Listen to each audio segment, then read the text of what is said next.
significant piece of Black history here in Wake Forest. So I'm going to continue my video. Also, there may be a lot of noise due to this road being right here. Well, you can see from the behind. A lot of traffic kind of coming. It comes and goes. So if you hear me stop talking, then it's just because I want to let the cars go by before I continue talking. So here you can kind of see a glance of the Ailey Young house right here. So Ailey Young, she was given this house. Well, she rented it first, and then she rented it from a professor at Wake Forest University, which actually started in Wake Forest, North Carolina, but now it's in Winston-Salem, North Carolina. So I'm gonna walk on to some plaques they have talking about the significance and history of the home and the site. So let me walk over here. And there's 3 plaques we have. I'm gonna try to read them all if I can. It's just so many cars coming. So the first one talks about Ailey Young, and it says Ailey Young, an African American life in Wake Forest. All right, so Ailey Ann Fowler was born around 1857 to Allen Jones and married Young Jones. In 1875, at the age of 18, she married a 21-year-old farmer named Henry Young, the son of Allen and Daphne Young. The two started a family and raised 12 children living in the small house on North White Street.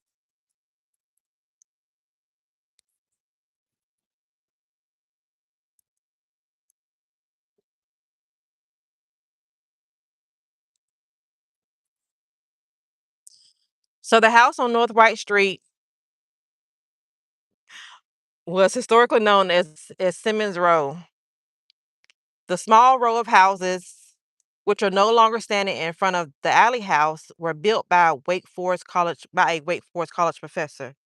So here is an African American home that's still standing in Wake Forest, North Carolina. And it has a set of plaques right here. And I'm just kind of reading from the plaques. So if you do hear a lot of noise, it's because this road is right here and it's just cars coming and making so much noise. But definitely is a significant piece of history in Wake Forest, North Carolina. African American home that's still standing um, after so long from the 1800s. So it's a remarkable piece of history. But here are some plaques to talk about it a little bit. And it was formerly the Allen Young home, and she was actually deeded this home when she purchased it from Mary Elizabeth, whose husband was last name Simmons. And when he died, he actually put in the will that he wanted her to give the land to their children. She decided not to. She decided to actually sell it to African Americans. And here we have the Allen Young house. And this is Allen Young. So he was a son of Allen Young. And he actually created the first private black school in Wake Forest, North Carolina. And the school is right here. So it's no longer standing, but this is what it looked like before. So he used to travel up and down, north, south, all over to recruit students for the school. You can kind of see the picture right there of some of the students that used to go. Allen Young established the first private school for African Americans in Wake Forest. So it's a significant piece of history here. I just kind of wish it wasn't alongside the loud road. But again to the plaque. I had started, but I stopped. Um, and if I pause, it's only because the loud noise for the cars. So Allie Ann Fowler was born around 1857 to Allen Jones and Mary Young Jones in 1875. At the age of 18, she married a 21-year-old farmer named Henry Young, the son of Allen and Daphne Young. The two started a family and raised 12 children living in the small house on North White Street that was historically known as Simmons Row, the small row of houses which are no longer standing in front of the Allen Young house. So they were built by a Wake Forest College professor. And you see this open space right here? These used to be the small houses. And Allie Young House is one that's still standing right now, but it used to actually be a house right here in front of that one. So I'm actually on this marker. Well, let me finish reading first, before I go to that one. So the Wake Forest College professor was William Gaston Simmons. Census records tie the Young family to the location in 1880. In 1899, Mary Elizabeth Simmons, the widow of Professor Simmons, sold the lot and house to Allie Young, an African American woman. It is notable that even though Allie was married to Henry, the deed is in Allie's name, a rarity of the tail end of the 19th century. So this is a white woman. Mary Elizabeth was a white woman, and she actually sold the land um to Allie, an African American woman, which was definitely rare in those times. And her husband actually told her he wanted her to give the kids the land, their kids. And she decided to do otherwise. She decided to, no, I'm gonna give, African Americans a chance, especially African American women, and I'm gonna sell them the land. So she plotted the land out and sold the houses. And if you can look right here, I like to see, but so this is where I am right here. This is the Allie Young house, which is right here. But these are the row of houses that were there. So you see the little houses here and there. Those were actually the homes. And this like a blueprint map they have of it. So all that land belonged to the Simmons. It was called Simmons Row. So these are the homes that she sold to the African American women. So that was just remarkable, especially in those times before the 1900s. Whoa, that's awesome. So they had a son, Allie and Henry had a son called Allen, and Allen actually um, was all into education. So he actually created the Normal Industrial Institute. I'm sorry about the cars, everybody. It's the site is on the long side of a road and it's so loud. But I'm gonna read a little bit about Alan Young too. And if I pause, only because cars are coming. All right, so have a row of them coming now. So hold on 1 second. But as I pause it, not pause it, but as I hold it here, you can kind of read too. So Allen Young, the eldest son of Allie and Henry Young, grew up in northeast Wake Forest as a child. He did odd jobs or for professors at nearby Wake Forest College. A few of these professors saw promise in Allen and offered him lessons since there were no schools for African American children in Wake Forest before 1900. He received enough education to allow him to attend Kittrell College and Shaw University. After completing his education and teaching school for some time, he returned to Wake Forest where he and Nathaniel Mitchell founded the Spring Street Baptist Church and began an associated mission school in 1905. So all about education there, all about education. The school grew into the Wake Forest Normal and Industrial School, also known as the Allen Young's Normal and Industrial School. The school and industrial school was a private school that offered reading, writing, and mathematics, as well as agriculture and home economics.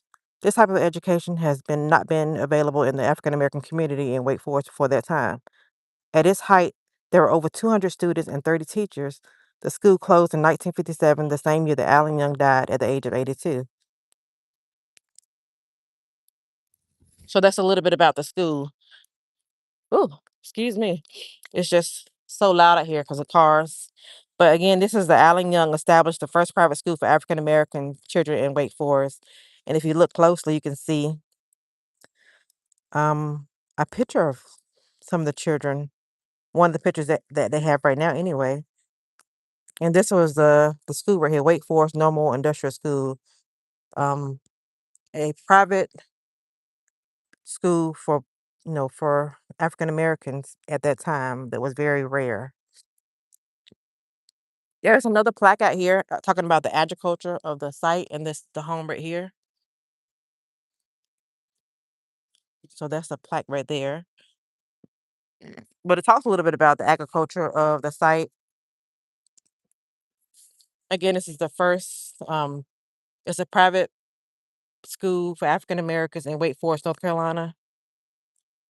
And I'm just kind of here reading the plaques, at least trying to, in the noisy atmosphere. Um, it's alongside a road and there's so many cars coming. So that's why it's a little noisy. But we're going to talk a little bit about the agriculture of the property. So after the end of Civil War in 1865, the South began a period of rebuilding known as Reconstruction. The Alley Young House represents a rare example of Reconstruction era workers' housing. The house was originally built as a duplex known as a saddlebag, a form that is defined by a central chimney flanked by two separate rooms, also called pens, and was notable for its common use in earlier slave housing. Around 1900, the house was changed to accommodate a single family use by creating an interior passageway between the two units. It says, why is the architecture of the alley house important? In the past, large stylistic homes of wealthy or influential citizens have been the focus of preservation movements. Meanwhile, the smaller homes of average citizens have been overlooked, disregarded, and lost. The Alley Young House is important because it is a rare example of folk architecture common from the Reconstruction period until the Great Depression, despite minor alterations and survival of the major fire sometime in the 1970s or 80s. The house is remarkably intact, standing on its original foundation site. It can provide important information about the people who lived here, what they did for work, and how they raised their families. So this is kind of a small picture of what the homes would look like when they were being built. Again, it's the Alley Young House, and here's some plaques. And I'm actually going to walk around I'm gonna walk around the the square block because where the school once stood, this is the school that was the Wake Forest Industrial Normal School. Allen Young's kids actually have a home there, so I'm gonna walk across the block. We'll walk around the block and we're gonna look at the home too and some of the historical signs. So it'll be a small walk. Well, maybe about 5 minutes. So can bear with me, but I'm gonna keep my live on as I'm walking. And we're actually gonna get away from some of the cars and traffic because it's so noisy. So I'm gonna walk as fast as I can to get away from some of that traffic. I did not know this street was this noisy, but could imagine they building up so many homes and everything in town that you can't help but get the traffic and the noise.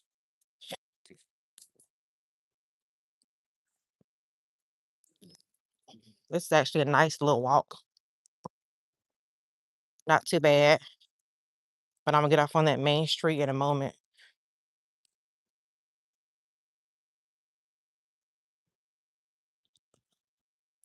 You see those houses right there, or apartments, townhouses? They're actually actively gentrifying the area. So they're putting in a lot of different things here. So those homes were not there before. It's kind of a mixture of, we still have some historic things, but then they're modernizing a lot of different things too.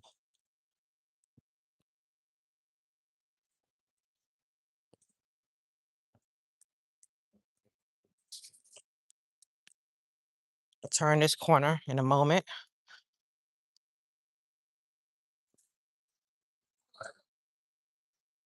Get away from these cars or this noise.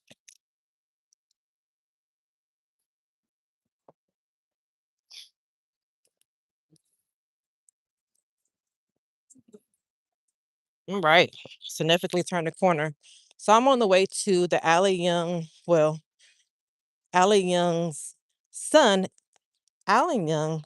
He had an industrial normal school in Wake Forest, North Carolina. So the school's no longer there, but he did have a house right there where the school once was. See how they're building so much in Wake Forest? Those are new townhouses going up. This street actually was this block, this side of town was known as a African American side of town right here.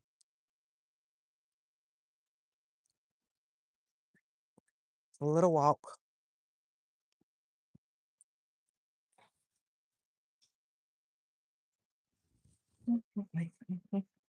Hope everybody's day going is going well.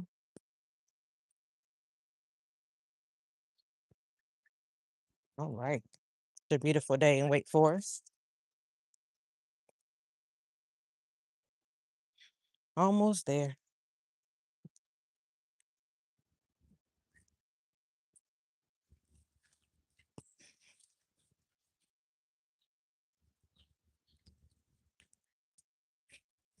We're going to approach the historical sign in a moment. And this is the site, well, was the site of the first private African American school in Wake Forest, North Carolina. The school is no longer there, but the home of the founder was. Okay, hold on. Let me see.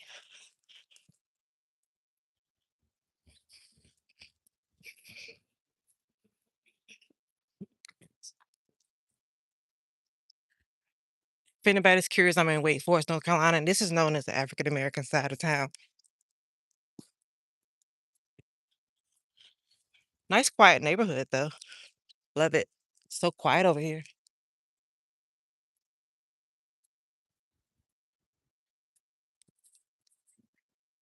Peaceful, too.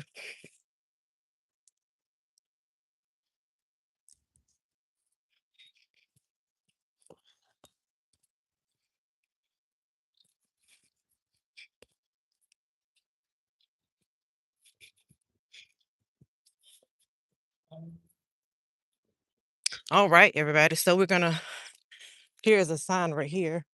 We actually have two signs. So this one is it's right here. We pause for a moment.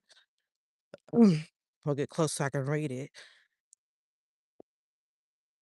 All right. I can read it, that is. So let me see. I hate to get on people's property. You can see it right there. It's the Wake Forest Normal and Industrial School. So it was once here, right here. And I hate to be aiming at people's homes. I'm going to try to read it without getting too much into these people's property.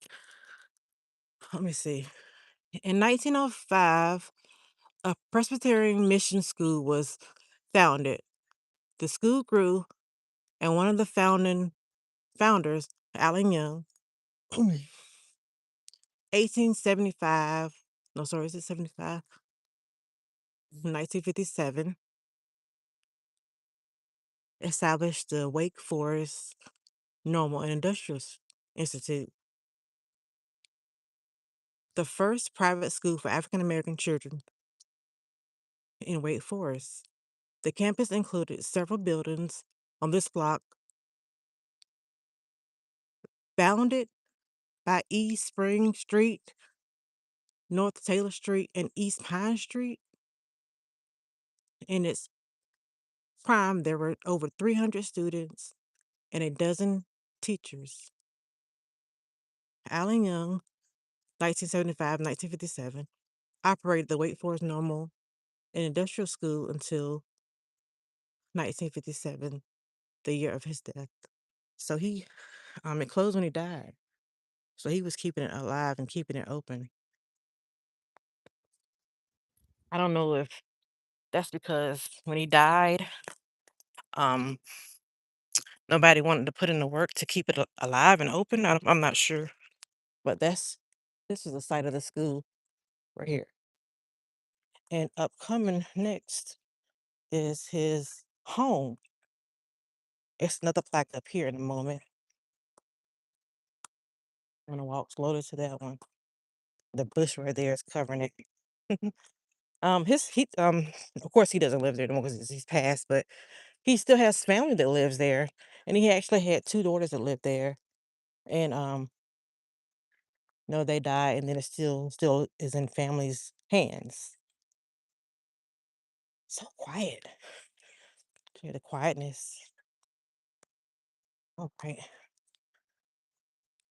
So here's the other plaque over here. Let's see. I'm gonna get on the little walkway and read that. So Allie Mae Young. Well, this talks about Allie Mae Young. So let me read it. Allie Mae Young was born in 1903 to Allen and Louisiana Young. Um, She taught in her father's school, the Wake Forest Normal and Industrial Institute, and then in Wake County Public Schools for her entire career. In 1971, she was elected to the Wake Forest Town Board, the first African American and second woman commissioner. Nice.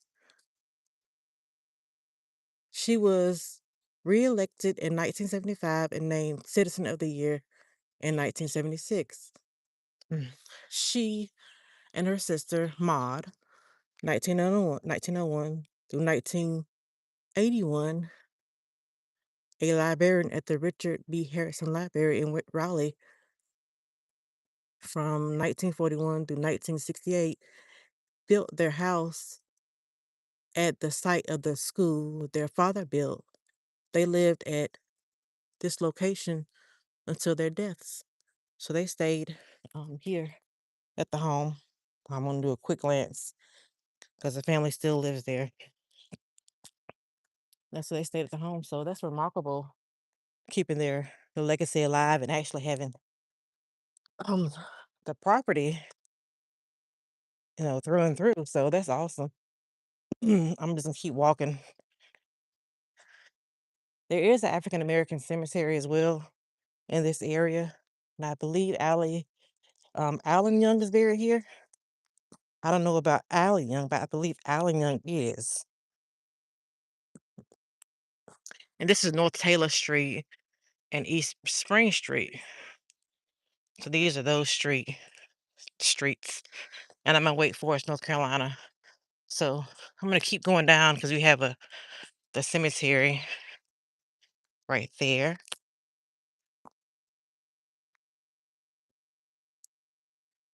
All right. Hope everybody's doing well today.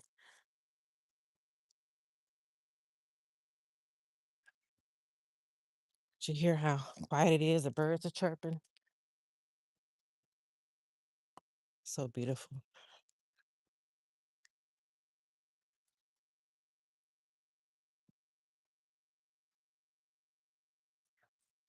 Mhm.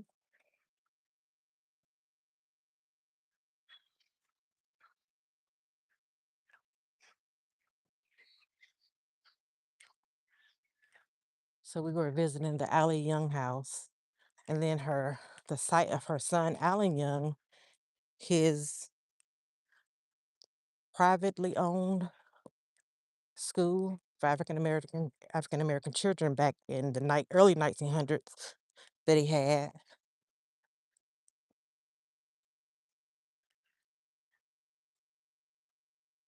Here I'm just doing a circle around the block,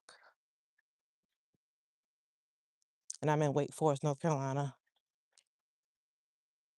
Really quiet here. Great day outside, beautiful day. Not too hot, a little breeze, and the sidewalk starts right here. So I'll get on the sidewalk.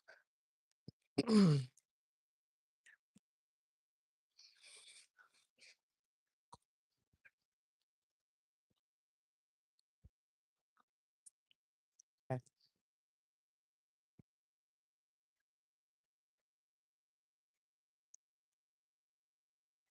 So a lot of little interesting tidbits, Black history sprinkled everywhere I'm around.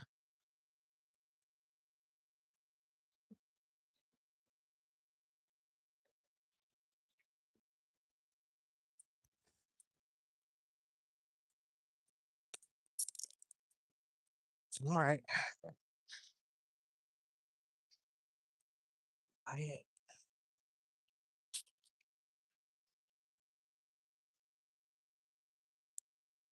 Mhm. All right. So we're back to the cemetery.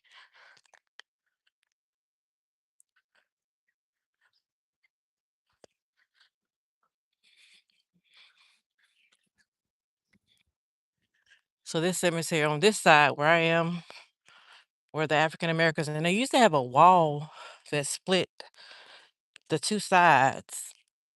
I, I think it's where those line of trees are.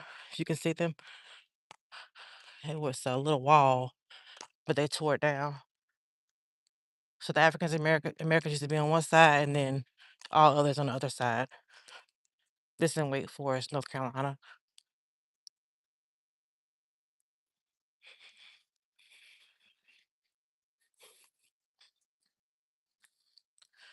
So nice and peaceful. Some more of the graves. Like I said, this is the African American side right here. And then after the row of trees is the other side of the property.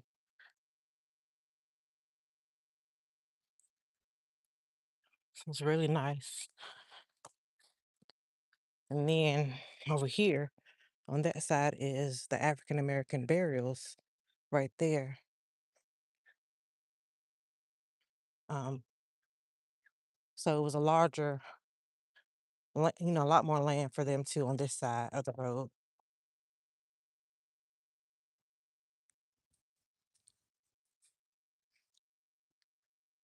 Mhm. I may walk down. It's another plaque down here talking about this center right here. So I think I'm actually gonna walk to that one and look at the plaque, and we can kind of talk about that the area. Yes, this is the African American side.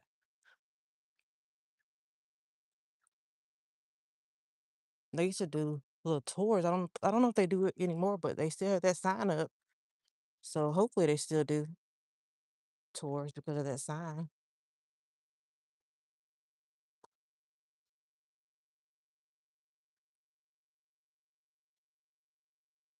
I'll go venture in there one day. But now I'm looking for this plaque over here. They're actually doing some construction, so if it's too loud, I won't really stay too long over here because they're actually redoing the little park that's over here.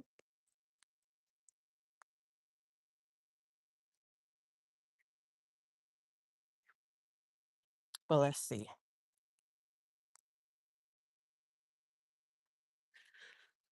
So it's the Austin Massenburg Center. Beautiful center right there. All right. Let me hustle on to the park. I want to read the plaques.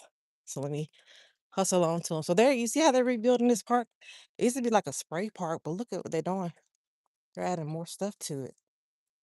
So by the time summer gets here, the kids be ready. And hopefully they don't make a lot of noise. That way I can read the plaque.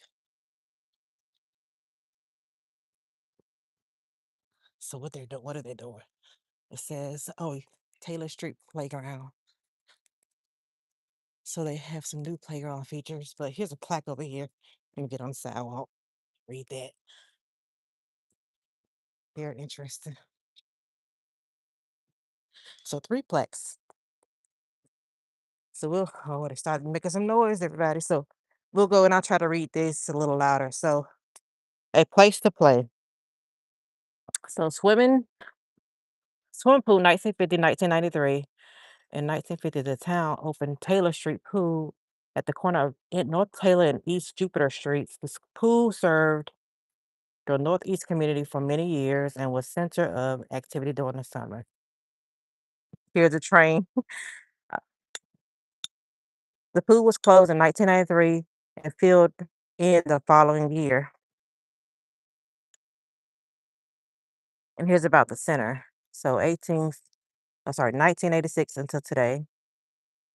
The pool house had been neglected until 1986 when a grant from Wake County provided much needed renovation funds. If you can't hear me, it's only because the train is coming now and they're still working. So I'm trying to at least read the plaque. Um, Feel free to go back to this video after to look at it again because it's very hard for you all to hear me. I know it is, but I'm gonna continue reading anyway.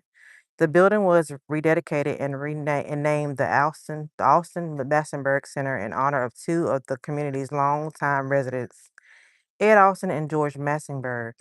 Ed Austin worked at General Cleaners and Laundry on Wake Avenue for most of his career and is remembered for being a good neighbor during his life in the Northeast community. George Massenburg worked for the town of Wake Forest for 43 years and was well regarded in the community. They both served as firemen at Fire Station Number 2. Austin was also chief. The site now includes Taylor Street Park, located next to Austin Massenburg Center. The 1.5-acre park provides outdoor space, picnic shelter, and a spur ground. Sorry about that. So they put the property to good use. And despite what went on in the past, they, made it as something that's 20 times better. So here's a little article. The new park will be named for longtime Wake Forest residents. And it's just talking about Ed Austin and George Massenburg right there. So they celebrated them. And then here's a little bit about Fire Department number 2. And if you can look down that picture, here that picture's right here. So that's awesome to see right there. Again, I'll try to read this. Fire Department number 2, 1942-1982. The site became the home of the Colored Volunteer Fire Company at Wake Forest on May 7, 1942, also known as Wake County, Wake Forest Fire Department number 2. African American volunteers operated this department until 1979 when it officially merged with the previously all-white Fire Department number 1 in 1982. Some of the men who volunteered in the fire department was Robert Buster Austin, Ed Austin, James Barty, Anderson Ford, Joseph Gill, Lewis Hampton Jr., Herman Harris Sr., Raymond Harris Sr., Arthur Hayes, Alan Jeffries, Charlie Jeffries, Andrew Jeffries, Arthur Jeffries, William Herbert Lucas Sr., Lonnie Magnum Jr., George Massenburg, J.D. Massenburg, James Massenburg, Leonard Massenburg, Edward Mitchell Jr., McKinley Mitchell Sr., Jesse Rumsley, James R. Smith, Oscar Smith, Matthew Williams, and also Woodrow Williams. I wanted to read those because I wanted to memorialize their names. Sorry about that, but here's another picture right here. And members of the fire department number 2 attended the NC Firemen's Association and received the Best Dress Award. Fire department number 2 participated in the Wake Forest Fall Festival Parade. That's another picture. House and Real Race at 1957 NC Firemen's Association Convention in Wake Forest. And picture left to the right, Ed Austin, Robert Jones, George Massenburg, Buster Austin, a 300,000-gallon elevated water tank tower were on this site. So those are the guys right here. Fire Department number 2, the African American unit. Nice, very nice. And the last one is the plaque for the public school. So I want to kind of read that. The land where the Austin Massenburg Center is located has served many purposes since 1865. The site has been the location of a public school, a residential duplex volunteer fire department, a public swimming pool, a basketball court, public school circle 1915-1928. Little is known about the public school on this site. It is shown as early as 1915 on Sanborn Fire Insurance Map. In 1928, the Rosen Fund eventually assisted in the construction of the new public school building for Black children between Franklin Street and North Island Road. A high school was added to the campus in 1939 that would become the W.E.B. Du Bois High School. Oh, we have to start reading in a minute and cut that on. So I won't read this because of that loud noise right there, but it's about the public school. I'll let it stay up here for a few moments. Okay. All right. So that's the plaques about that site right here. And they're doing a lot to renovate this park. So it can be somewhere the African American, well, all it's not just African American, all kids can enjoy. It's gonna be a beautiful park. It was already, but I see they wanted to make improvements to make it even better.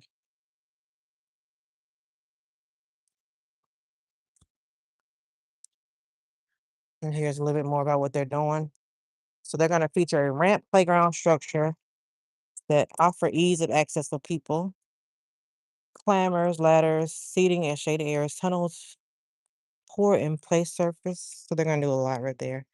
Well, all right, guys, I'm going to go ahead and end this live. I've shown you the Alley House, the Alley Young House, and also the site where the Wake Forest Industrial School sat. So hope you enjoyed the live. I'll do more in the future, and hopefully they won't be as noisy.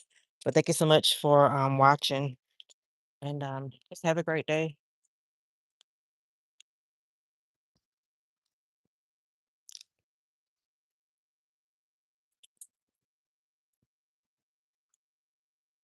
All right. They're walking away from the park they're building, but thank you. Have a great